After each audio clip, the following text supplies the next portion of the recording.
Le répertoire des écolabels pour l'informatique verte.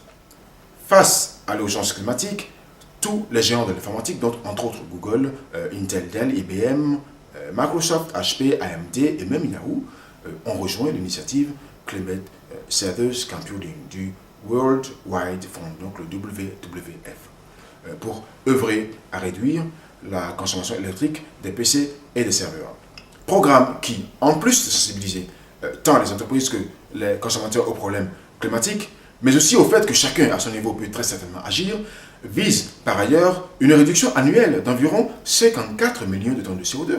Une baisse de la consommation électrique qui devrait globalement représenter pour ce dernier un total d'environ 5,5 milliards de dollars d'économie, ce qui n'est tout de même pas négligeable. Mais pour y parvenir, les membres de cette initiative comptent notamment produire des ordinateurs plus verts, plus économes en énergie et surtout bien plus respectueux des écolabels tels Energy Star 2007 par exemple, qui s'appuie sur des spécifications techniques du programme 80+, et visant entre autres à augmenter l'efficacité, voire l'efficience énergétique des alimentations électriques de matériel informatique. L'objectif étant simplement d'imposer un rendement électrique d'au moins 80% pour les PC. En effet, il faut savoir que l'informatique que nous aimons tant, et de plus en plus d'ailleurs, est en réalité une activité des plus polluantes qui soit. Avouons-le et assumons-le, franchement, notre informatique est responsable d'au moins 2% des rejets de CO2 dans l'atmosphère. D'ailleurs, si rien n'est fait, la production d'électricité qui lui sera nécessaire en 2030 sera responsable de plus d'un tiers des rejets de CO2. Voilà partiellement pour ce qui est de l'efficience énergétique et de ses impacts.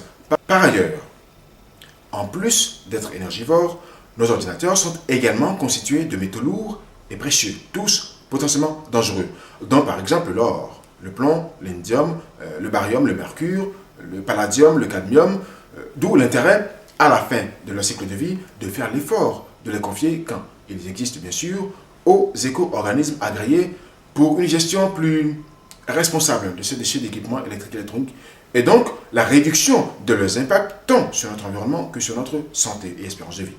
Ce qui constitue déjà un geste responsable et, pour être plus explicite, un geste éco-citoyen. Mais comment se repérer pour nos achats responsables en matière d'informatique verte? Les écolabels, notamment, permettent de s'équiper en matériel plus respectueux de l'environnement. En somme, de matériel éco-conçu. Donc, moins énergivore, puisque l'efficacité ou l'efficience énergétique est bien meilleure. Mais pour les responsables informatiques, l'enjeu est incontestablement et stratégiquement de taille. C'est très certainement l'opportunité pour ces derniers de non seulement acheter de façon responsable, mais aussi de réaliser de substantielles économies. Et pour cause, non seulement ils s'équipent en matériel plus respectueux de l'environnement, éco-conçu, en meilleure efficacité énergétique, mais de plus, ils réduisent de fait leur facture énergétique et leur impact carbone. Si en plus, je dis bien si en plus, ces derniers respectent le cycle de vie des produits en les confiant in fine aux éco-organismes agréés, alors ils contribuent à faire de leur entreprise une entreprise effectivement responsable et améliorent de fait leur comptabilité carbone et politique RSE. De nombreux labels verts ou écolabels ont vu le jour ces dernières années pour aider les principaux responsables informatiques à acheter de façon plus responsable. Pour y voir un peu plus clair, faisons ensemble le tour d'horizon des principaux écolabels informatiques. Blue Angel, créée en 1977 par le ministère de l'écologie allemand, elle est la plus vieille certification environnementale dans le monde, s'appliquant entre autres au matériel informatique. Son intérêt réside d'ailleurs dans un ensemble de critères très larges, tels que la prise en compte du recyclage dès la conception même des produits, la diminution des pollutions lors de la fabrication des produits, la réduction de la consommation d'énergie, des émissions chimiques, du bruit, et enfin la prise en compte de la fin de vie du matériel informatique. En somme, il est question d'éco-conception. Depuis 1994, plus de 20 pays participent d'ailleurs à l'évolution de cette certification au sein du Global Eco-Labeling Network. Parmi ces pays, on compte, entre autres, évidemment, la France, les USA, logique, l'Autriche, la Suisse et les Pays-Bas. Voilà. TCO, quant à lui, est un écolabel qui a été conçu en 1990 pour distinguer les écrans de bonne qualité et respectueux de l'environnement. L'écolabel suédois, TCO, il est suédois, couvre maintenant d'ailleurs les PC serveurs ainsi que les téléphones mobiles, les imprimantes et même les tablettes. Il s'appuie sur des critères tels que l'ergonomie du matériel, l'émission de champs électromagnétiques pour les écrans évidemment, la consommation d'énergie, la certification ISO 14001 du fabricant, le faible bruit, la recyclabilité du matériel et le respect de la directive RoHS, limitant entre autres les substances et matières dangereuses. EPIT, créé en 1992 aux USA par le Green Electronic Council, l'EPIT est un outil d'évaluation environnementale des produits électroniques qui permet aux entreprises d'évaluer et de comparer aussi des matériels informatiques, PC, portables, écran, en fonction bien sûr de leurs caractéristiques écologiques.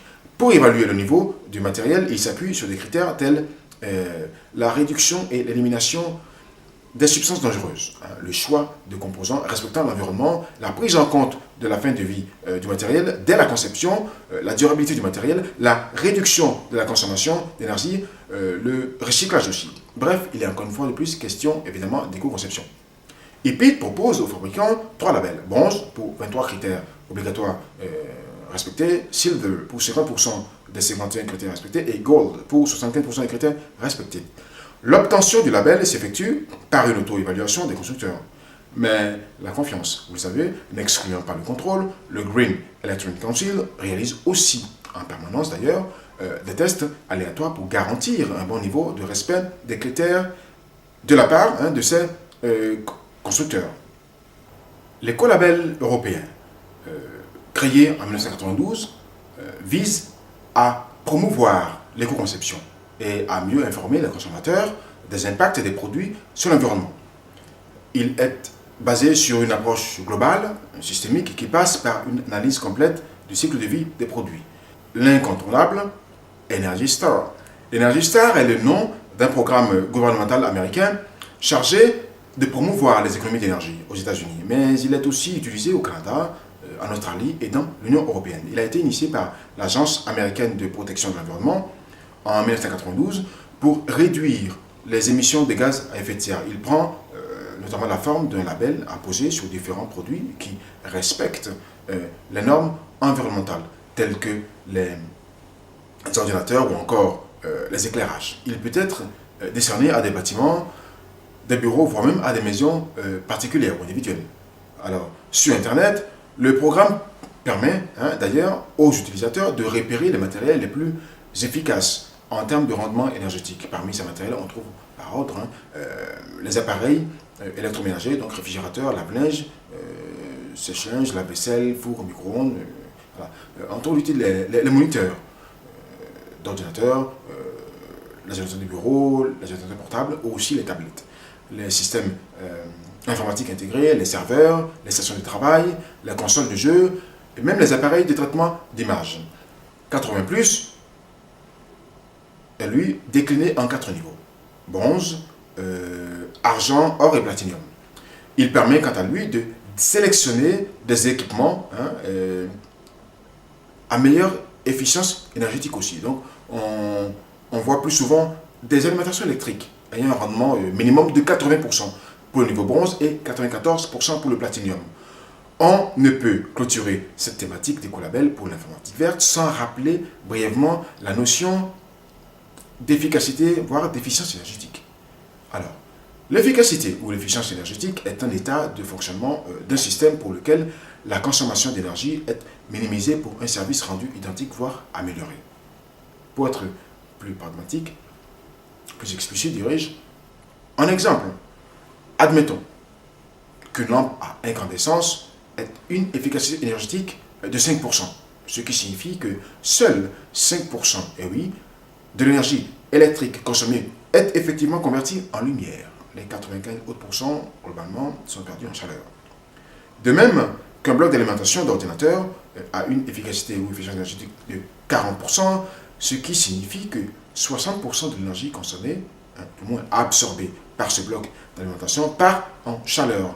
Et donc, non seulement cette énergie est perdue financièrement, mais contribue aussi au réchauffement climatique.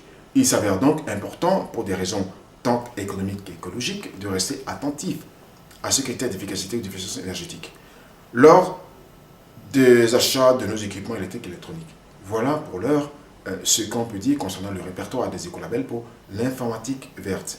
Merci de votre attention.